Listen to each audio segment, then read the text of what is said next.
Hello everyone, कैसे हैं आप सभी लोग। आज के इस वीडियो से हम केमिस्ट्री स्टार्ट करने जा रहे हैं। बहुत ही इंटरेस्टिंग सब्जेक्ट है और मुझे पढ़ाने में और पढ़ने में बहुत मज़ा भी आता है। आज का जो वीडियो होने वाला है फ्रेंड्स, वो है हमारा मैटर एंड इट्स स्टेट्स, द्रव्य एवं उसकी अवस्थाएं। बेसिकली हम इस लेक्चर के अंदर मैटर के स्टेट को हम डिस्कस करने वाले हैं। सॉलिड, लिक्विड, गैस जो पदार्थ होता है वो बेसिकली 3 स्टेट में देखने को मिलता है हमको, ठोस, द्रव्य और गैस अवस्था में। इसके अलावा हम एलिमेंट, कंपाउंड एंड मिक्सचर को भी डिस्कस करने वाले हैं। एंड लास्ट में सॉल्यूशन क्या होता है उससे रिलेटेड भी हमको एग्जाम के अंदर क्वेश्चन देखने को मिलते हैं, तो उसको भी हम कवर करने वाले हैं। बहुत ही छोटा सा टॉपिक है और बहुत ही सिंपल है, पर ये बेसिक कॉन्सेप्ट है, इसलिए हमको इसको पढ़ना ज़रूरी है। तो चलिए स्टार्ट करते हैं सेशन को। सबसे पहले बात करते हैं कि पदार्थ मतलब मैटर होता क्या है। देखिए, हमारे यूनिवर्स में प्रेजेंट वह सभी कुछ जिसमें मास हो, मतलब द्रव्यमान हो, और कुछ स्पेस वो कवर करता हो, उसी को हम क्या बोलते हैं, पदार्थ या फिर मैटर कहते हैं। अब आगे देखिए, मास और वॉल्यूम मतलब आयतन में क्या डिफरेंस होता है, जल्दी से हम एक एग्जांपल से भी समझेंगे इसको। अब देखिए, कोई वस्तु है, उस वस्तु में जो क्वांटिटी ऑफ मैटर होता है, पदार्थ की मात्रा होती है, वो उस वस्तु का क्या होती है, द्रव्यमान मतलब मास होती है।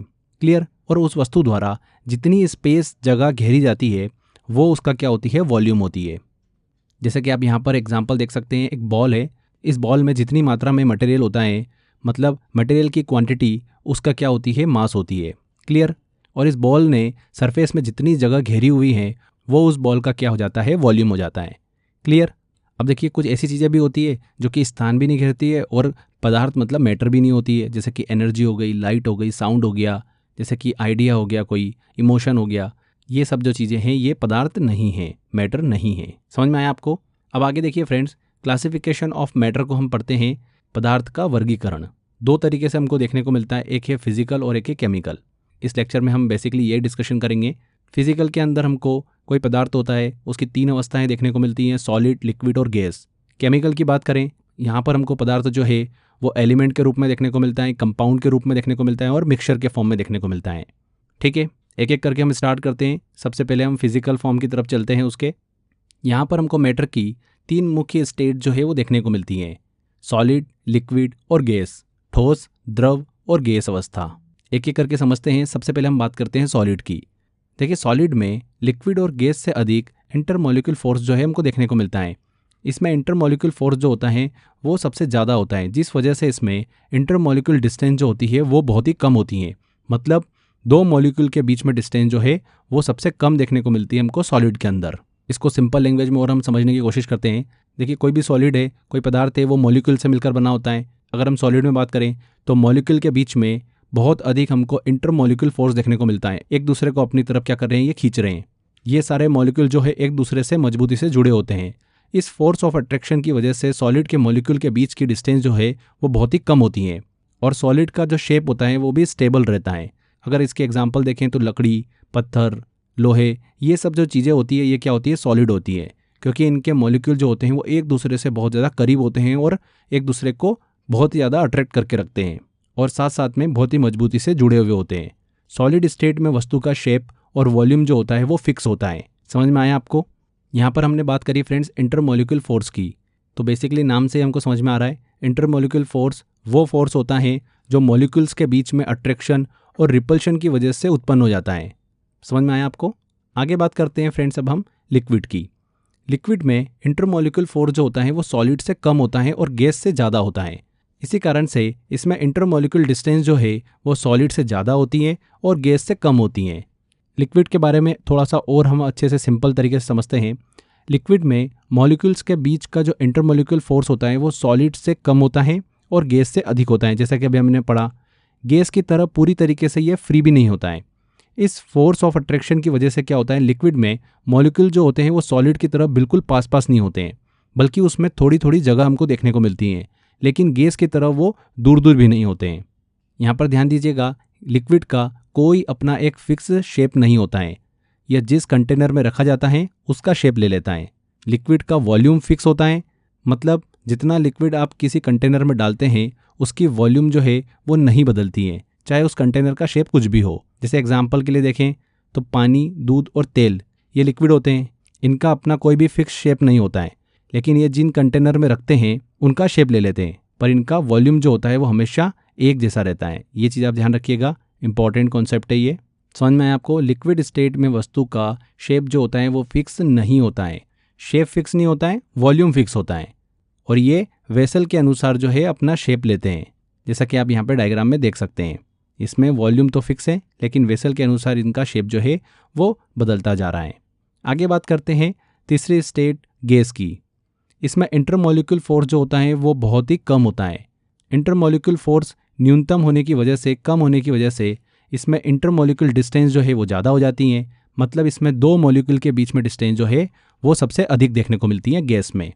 गैस स्टेट में वस्तु का शेप और वॉल्यूम जो होता है वो फिक्स नहीं होता है। सॉलिड स्टेट में वस्तु का शेप जो होता है और वॉल्यूम जो होता है वो फिक्स होता है। लिक्विड में पढ़ा हमने, शेप फिक्स नहीं होता है, वॉल्यूम फिक्स होता है। और गैस में हम पढ़ रहे हैं कि न तो शेप फिक्स होता है, न ही वॉल्यूम फिक्स होता है। यहाँ पर अगर हम एग्जाम्पल देखें तो हवा, ऑक्सीजन, हीलियम, ये सभी गैसेस हैं। इनका कोई भी फिक्स शेप नहीं है, न ही वॉल्यूम होता है। ये जिस भी बर्तन में या स्थान में होती हैं उसे पूरा तरीके से क्या कर देती हैं, भर देती हैं, मतलब फैल जाती है अंदर। ठीक है, तो ये हमने पदार्थ मतलब मैटर की 3 स्टेट जो है वो डिस्कस करी हैं, सॉलिड, लिक्विड और गैस। बहुत ही बेसिक चीज़ें थी, आई होप आपको समझ में आ गई होगी। आगे देखिए, जो अभी हमने मैटर की स्टेजेस डिस्कस करी, ये स्टेजेस में परिवर्तन जो होता है वो पॉसिबल होता है। किसके थ्रू? टेम्परेचर, प्रेशर, एनर्जी या फिर एक्सटर्नल फोर्स के थ्रू। पदार्थ की स्टेजेस में चेंजेस जो होते हैं वो 6 प्रोसेस के थ्रू होते हैं। जब भी अगर हम किसी पदार्थ की स्टेज में टेम्परेचर में वृद्धि करते हैं, टेम्परेचर बढ़ा देते हैं उसका, तो मैटर जो होता है वो सॉलिड से गैस की ओर चला जाता है, जैसे कि बर्फ़ से पानी और पानी से भाप बनना। और अगर हम पदार्थ मतलब मैटर की स्टेज में अगर टेम्परेचर में कमी कर देते हैं तो पदार्थ जो होता है वो गैस से सॉलिड की ओर आ जाता है, भाप से पानी और पानी से बर्फ़ का बनना। तो इस तरीके से 6 प्रोसेस हमको देखने को मिलती हैं, जैसा कि आप डायग्राम में देख सकते हैं। यहाँ पर सॉलिड, लिक्विड और गैस के बीच में हमको एक रिलेशन देखने को मिल रहा है। सॉलिड से लिक्विड बनना मेल्टिंग कहलाता है, लिक्विड से सॉलिड बनना फ्रीजिंग कहलाता है, सॉलिड से गैस बनना सब्लिमेशन कहलाता है, गैस से डायरेक्ट ठोस बनना मतलब सॉलिड बनना डिपोजिशन कहलाता है, लिक्विड से गैस बनना वाष्पीकरण मतलब इवोपरेशन कहलाता है, और गैस से लिक्विड बनना कंडेंसेशन कहलाता है, संघनन कहलाता है। ठीक है, आगे देखिए, क्लासिफिकेशन ऑफ मैटर को हम डिस्कस कर रहे थे, उसमें हमने फिजिकल वाला पार्ट कंप्लीट कर लिया है। अब हम केमिकल की तरफ आते हैं, जहाँ पर एलिमेंट क्या होता है, कंपाउंड क्या होता है और मिक्सचर क्या होता है, इसको हम पढ़ने वाले हैं। सबसे पहले हम बात करते हैं एलिमेंट की। तत्व क्या होते हैं? तो बेसिकली ये वो मैटर होते हैं, वो पदार्थ होते हैं जिनमें एक ही प्रकार के एटम पाए जाते हैं। उन्हें क्या बोलते हैं? हम एलिमेंट कहते हैं। जैसे ऑक्सीजन, हाइड्रोजन, कार्बन, पारा, लोहा, ये सभी क्या होते हैं फ्रेंड्स? एलिमेंट होते हैं। ऐसे पदार्थ जिसमें एक ही प्रकार के एटम जो है वो पाए जाते हैं। समझ में आ गया आपको? एलिमेंट को कोई भी केमिकल रिएक्शन कर कर हम सिंपल स्टेट में नहीं तोड़ सकते हैं, ये फाइनल स्टेट ही होती है। एलिमेंट जो होता है, तत्व जो होता है, ये पदार्थ मतलब मैटर की सबसे शुद्धतम अवस्था होती है। एलिमेंट जो होते हैं generally metals, non metals, metalloids, इनमें डिवाइड किया जाता है इनको। ठीक है, प्रेजेंट टाइम में टोटल अभी तक 118 एलिमेंट जो है वो डिस्कवर किए जा चुके हैं, जिसमें से केवल 92 जो है वो नेचर में मिलते हैं हमको। एलिमेंट्स को फ्रेंड्स पीरियोडिक टेबल में एटॉमिक नंबर के आधार पर अरेंज किया गया है। पीरियोडिक टेबल जो है ये हम आगे एक सेपरेट लेक्चर के अंदर पूरा डिस्कशन करने वाले हैं। बहुत सारे क्वेश्चंस यहाँ से पूछे जाते हैं। मेंडलीफ की आवर्त सारणी, उसका हम अच्छे से डिटेल में डिस्कशन करेंगे। यहाँ पर अभी ध्यान रखिएगा कि पीरियोडिक टेबल में एटॉमिक नंबर के आधार पर जो है उनको अरेंज किया जाता है एलिमेंट्स को। वर्तमान में खोजा गया सबसे लेटेस्ट एलिमेंट जो है वो कौन सा है? अनुसेप्टियम। कौन सा है? अनुसेप्टियम। इसे एलिमेंट 117 या फिर टेनेसाइन के नाम से भी जाना जाता है। टीएस से इसको डिनोट किया जाता है। एक बहुत ही अत्यंत रेडियोएक्टिव एलिमेंट है जो कि अस्थिर तत्व है। 2010 में खोजा गया था। ये पीरियोडिक टेबल में 7 ग्रुप में स्थित है। टेनेसाइन के बारे में एक चीज़ ध्यान रखिएगा, ये बहुत ही जल्दी टूटकर दूसरे एलिमेंट में कन्वर्ट हो जाता है। मतलब इसकी लाइफ जो होती है वो बहुत ही छोटी होती है। यहाँ पर आगे एक इंपॉर्टेंट चीज़ ध्यान रखिएगा, हमारी बॉडी के अंदर भी हमको अलग अलग एलिमेंट देखने को मिलते हैं। जैसे आयरन देखने को मिलता है, मैग्नीशियम देखने को मिलता है, कैल्शियम देखने को मिलता है, पोटेशियम देखने को मिलता है।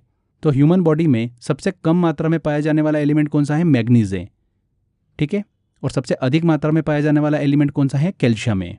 आगे देखिए फ्रेंड्स, पृथ्वी पर पाए जाने वाले इंपॉर्टेंट एलिमेंट्स और उनके परसेंटेज को डिस्कस करें तो फ्रेंड्स यहाँ पर ध्यान देने वाली बात यह है कि हम बात कर रहे हैं अर्थ की सरफेस पर। जैसे आपने मून मिशन चंद्रयान 3 के बारे में पढ़ा होगा कि वहाँ पर जाके चंद्रमा की मिट्टी को टेस्ट किया गया, जिसमें हमको अलग अलग एलिमेंट्स देखने को मिले। ठीक है, उसी तरीके से हम अर्थ की सरफेस की बात कर रहे हैं। अर्थ के एटमॉस्फेयर, उसको लेकर हम डिस्कशन यहाँ पर नहीं कर रहे हैं।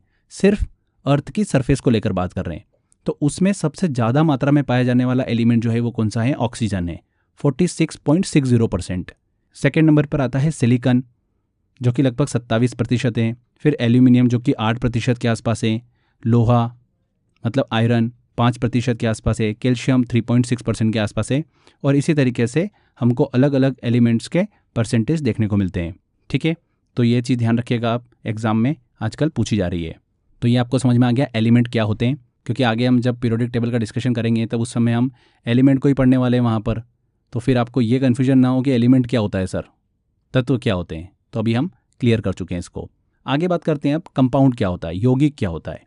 तो बहुत ही सिंपल है, जब दो या दो से अधिक एलिमेंट एक फिक्स्ड रेशियो में मिल जाते हैं और इनके मिलने से एक नया पदार्थ बनता है, उसे ही हम क्या बोलते हैं? कंपाउंड कहते हैं। जैसे कि पानी जो है, वाटर जो है, एक क्या है? कंपाउंड है, जो कि हाइड्रोजन और ऑक्सीजन के दो एलिमेंट से मिलकर बना होता है।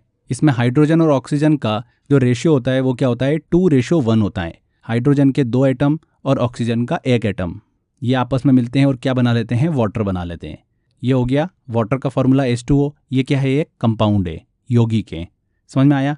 इसी का एक और एग्जाम्पल है नमक, सॉल्ट। उसका फॉर्मूला क्या होता है? NaCl होता है। ये भी क्या है? एक प्रकार का कंपाउंड है। दो एलिमेंट सोडियम और क्लोरीन, इनसे मिलकर बना होता है। ये सोडियम और क्लोरीन जो है 1:1 से मिलकर बनाते हैं। तो वाटर, नमक, सॉल्ट, ये सभी क्या हो गए? कंपाउंड हो गए। समझ में आ गया आपको? कंपाउंड में मिलाने वाले जो एलिमेंट्स होते हैं वो हमेशा एक निश्चित मतलब फिक्स्ड रेशियो में होते हैं, और मिलाने के बाद में ये एलिमेंट अपनी क्या करते हैं? पहचान को खो देते हैं और एक नया पदार्थ मतलब नया मैटर जो है वो बनाते हैं, जिसको ही हम क्या बोलते हैं? कंपाउंड बोलते हैं। क्लियर हो गया आपको? कंपाउंड को जनरली फ्रेंड्स ऑर्गेनिक कंपाउंड्स और इनऑर्गेनिक कंपाउंड्स के रूप में डिवाइड किया जाता है। पहला मानव निर्मित कंपाउंड अगर हम बात करें तो वो कौन सा है? यूरिया है, जिसे जर्मन वैज्ञानिक वॉलर ने बनाया था। हमारी ह्यूमन बॉडी में कंपाउंड का अगर हम क्रम देखें तो सबसे अधिक मात्रा में H2O मतलब वाटर पाया जाता है, फिर प्रोटीन, फिर फैट और फिर कार्बोहाइड्रेट। पानी सबसे अधिक मात्रा में पाया जाने वाला कंपाउंड है हमारी बॉडी के अंदर। अब यहाँ पर ध्यान दीजिएगा, एग्जाम के अंदर इन कंपाउंड से रिलेटेड बहुत क्वेश्चंस पूछे जाते हैं।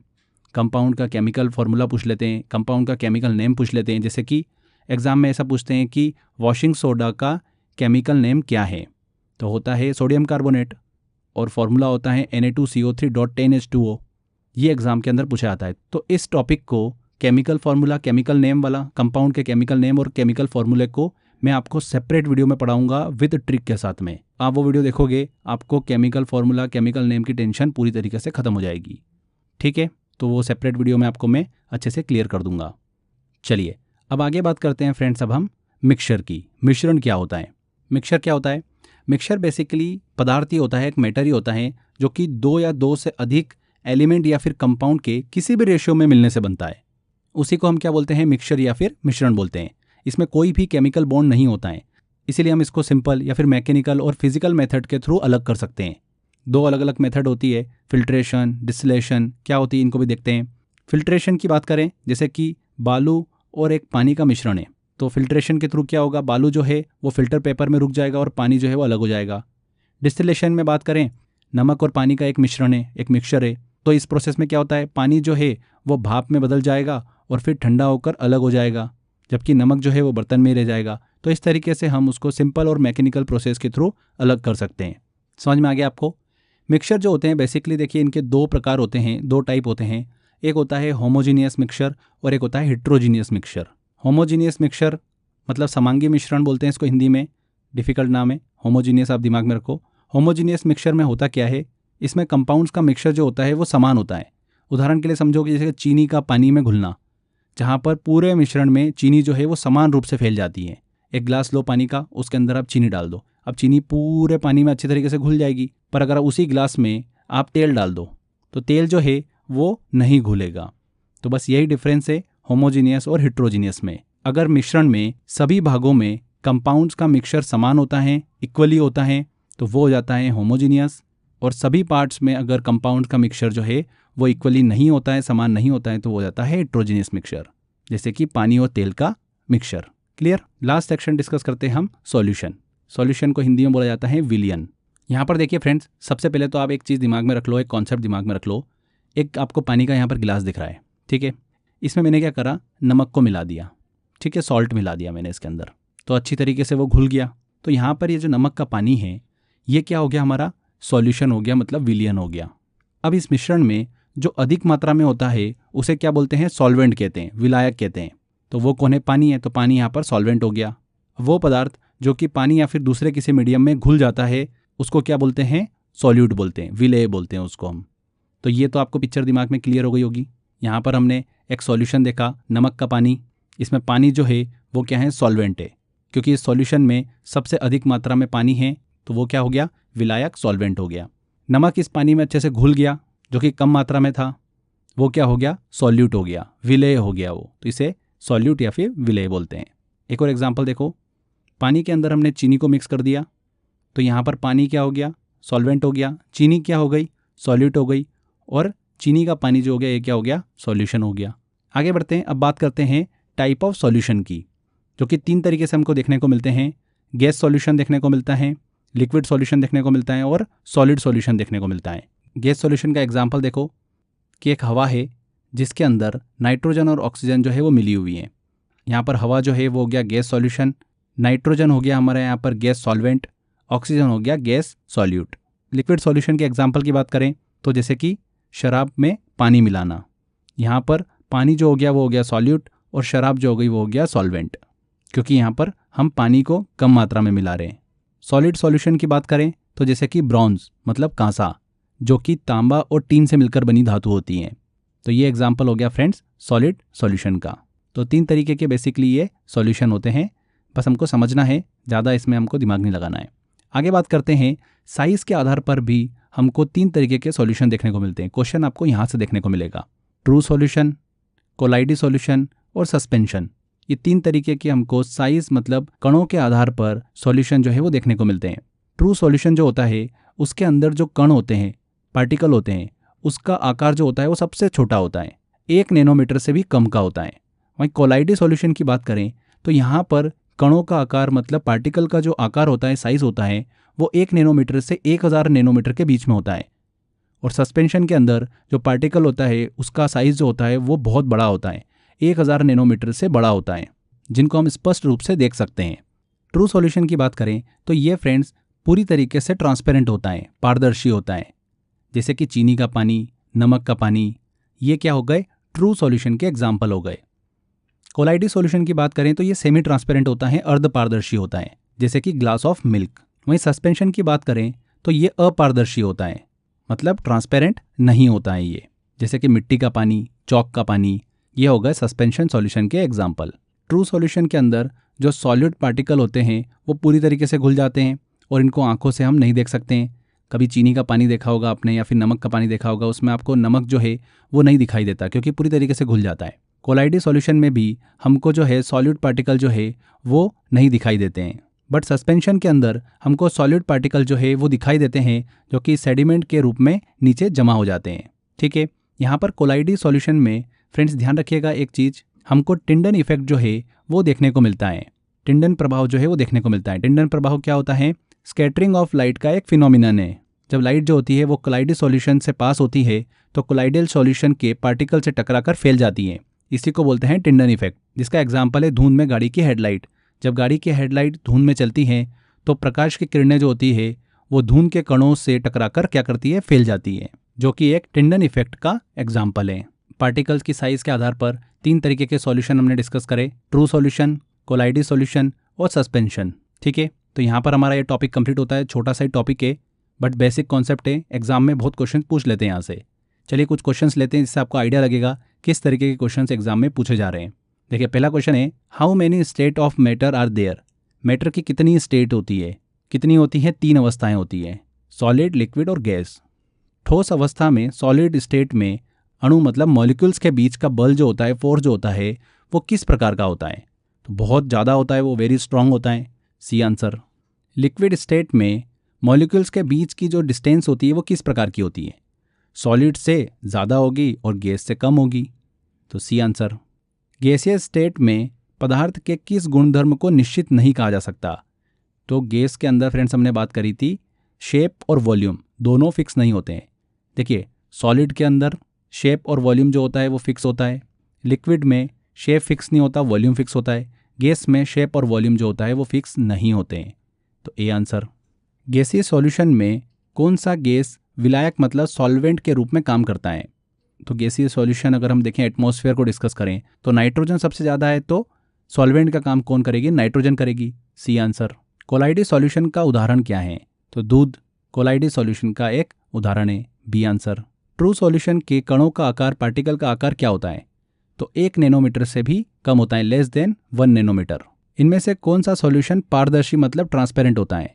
सस्पेंशन होता है, कोलाइडी सॉल्यूशन होता है, ट्रू सॉल्यूशन होता है या फिर गैसियस सॉल्यूशन होता है? तो ट्रू सॉल्यूशन जो है वो ट्रांसपेरेंट होता है। C answer. टिंडन प्रभाव का सही वर्णन क्या है? टिंडन इफेक्ट हमने डिस्कशन करा था। प्रकाश की किरणें कोलाइडी सॉल्यूशन के कणों से टकराकर क्या करती हैं? फैल जाती हैं। B answer. कोलाइडी सॉल्यूशन के अंतर्गत हमको ये देखने को मिलता है। तो इस तरीके से फ्रेंड्स क्वेश्चन हमको एग्जाम में देखने को मिलते हैं। मैंने टेस्ट वाले सेक्शन में और भी क्वेश्चंस दे रखे हैं, आप अच्छे से उसकी प्रैक्टिस करिए। बहुत ही सिंपल टॉपिक है। आने वाले लेक्चर में ये जो बेसिक कॉन्सेप्ट्स हैं ये यूज़ होते हैं, इसलिए हमने इसको अच्छे से डिस्कस किया। आई होप आपको सारी चीज़ें समझ में आ गई होगी। तो आज के लेक्चर में इतना ही, मिलते हैं नेक्स्ट वीडियो में। Till then bye bye.